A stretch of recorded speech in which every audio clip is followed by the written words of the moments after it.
শেখ হাসিনা শেষ মুহূর্তে অতিরিক্ত শক্তি প্রয়োগ করে ক্ষমতা ধরে রাখতে চেয়েছিলেন।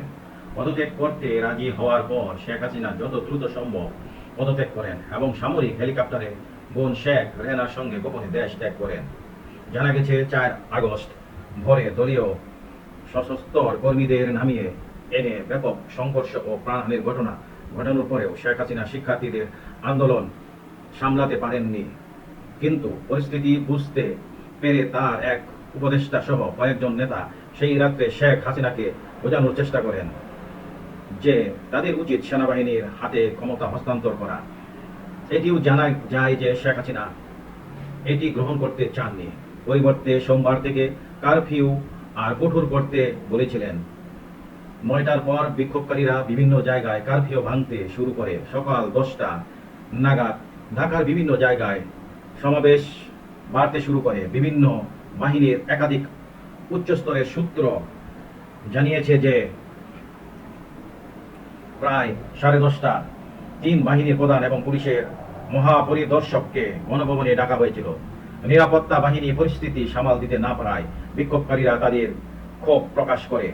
অন্যদিকে আইন ও শৃঙ্খলা বাহিনী আজানের দিকে এগিয়ে যায় এবং সেনাবাহিনী না আসা পর্যন্ত লাল রং দেয়।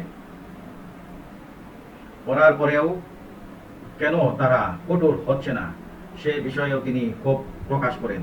তিনি আরো উল্লেখ করেন যে তারা এই কর্মকর্তাদের শীর্ষ পদে এই বিশ্বাস নিয়ে নিযুক্ত করেছেন যে এই সময়ে আমরা বাংলাদেশকে অন্য স্তরে উন্নতি করেছি। এক পর্যায়ে শেখ হাসিনা আইজিপিকে দেখিয়ে বললেন পুলিশ ভালো করেছে। আইজিপি বললেন পরিস্থিতি এক পর্যায়ে পৌঁছেছে, পুলিশের পক্ষে এত কঠোর অবস্থান দীর্ঘ সময়ের জন্য ধরে রাখা সম্ভব নয়। সেই সময় শীর্ষ অধিকারীর ব্যাখ্যা করার চেষ্টা করেছিলেন যে এই পরিস্থিতি শক্তি প্রয়োগ করে পরিচালনা করা যায় না, কিন্তু শেখ হাসিনা তা গ্রহণ করতে চাননি। কর্মকর্তারা অন্য ঘরে শেখ রেহানার সঙ্গে আলোচনা করে এবং শেখ হাসিনাকে পরিস্থিতি ব্যাখ্যা করতে বলেন। এরপর শেখ রেহানা বড় বোন শেখ হাসিনার সঙ্গে আলোচনা করেন, কিন্তু তিনি ক্ষমতা ধরে রাখতে পারেননি। মায়ের সঙ্গে কথা বলে শেখ হাসিনা হাঁটতে রাজি হন। তারপরে তিনি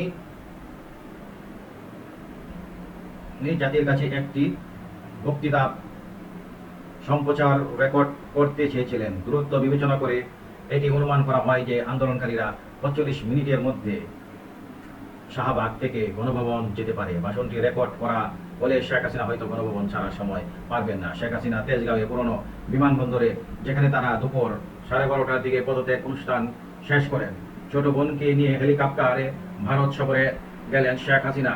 জানা গেছে যে হেলিকপ্টারটি ভারতীয় আকাশ সীমানায় প্রবেশের পর কিছুক্ষণের জন্য উড়ে যায় এবং তারপর আগরতলা একটি বিএসএফ হেলিকপ্টারে অবতরণ করেন।